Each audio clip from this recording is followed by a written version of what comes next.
Hello, I am a family, Pastor John Breland, the pastor of Freshwater Church and the president of International Ministerial Fellowship. I'm glad that you are watching this video today. It's just a great way for us to connect.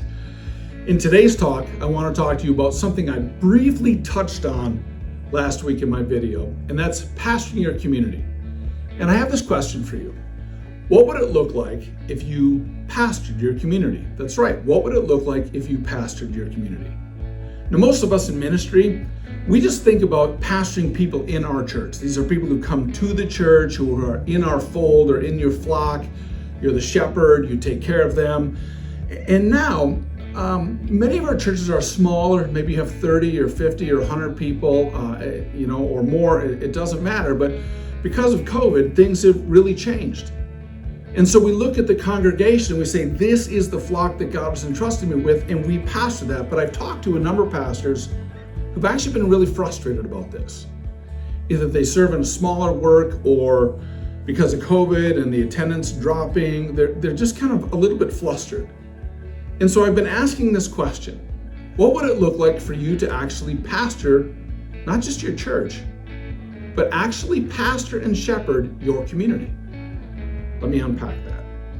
So when we pastor our community, it's looking beyond the walls of our church, beyond our own parking lot, and actually being involved in the community, being involved in the local food shelf, and literally looking at that board as a group of people that you want to minister to. You just be spiritually available to them. Or to serve and volunteer in different roles, whether it's coaching or being engaged in somehow in the community, in even a golfing team or something that you do in the community where you actually go out and engage with the community. And now you're looking at how you can shepherd these people in a different way. Or getting involved in a baseball club or a softball club or kids' activities in some way, and seeing those parents as a group that you can minister to. And I'm not talking about overtly coming up and pulling out your Bible and saying, I'm going to preach to you, because, well, frankly, you'd simply annoy most people. Sure, one or two people might listen, but the vast majority you're simply going to annoy.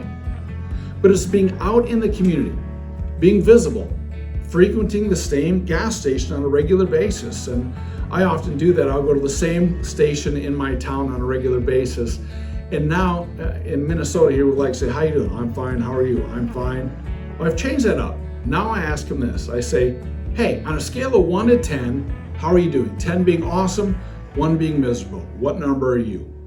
And the response I've got has been fascinating. Most people don't go, I'm a 10. They say, I'm a 6. And that leads me to ask that second question. Why? What's going on in your life? And then they will explain to me, usually just in a few sentences, what's going on in their life. And sometimes I'll say, I'm going to pray for you for that. And they'll say, thanks. I've never had anyone reject me to date. Will they? Probably, but it's a means of opening up a conversation. And the more you go there, the more you ask that question, the more people actually look forward to talking to you. That's shepherding your community.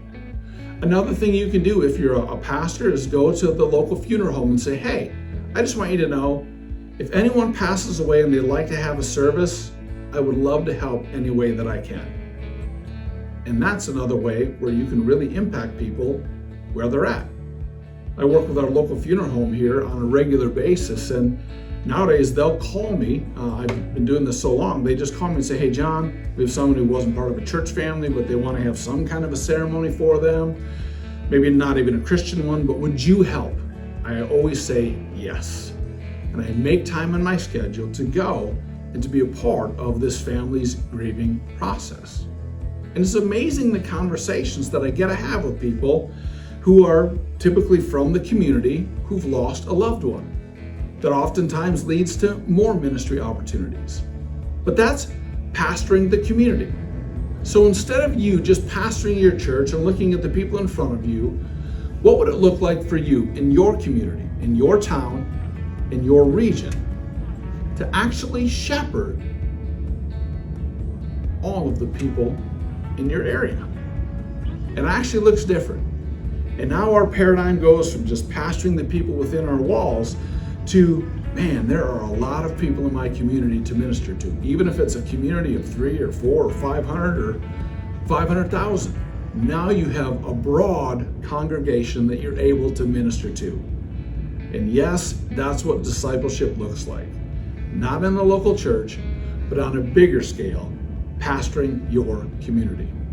Together, I know that we're going to make a big difference if we just change our mindset to shepherding our community instead of just shepherding the flock that is in front of you. It's not an either or, it's a both and. And it's up to you on what you do next. Thanks for watching.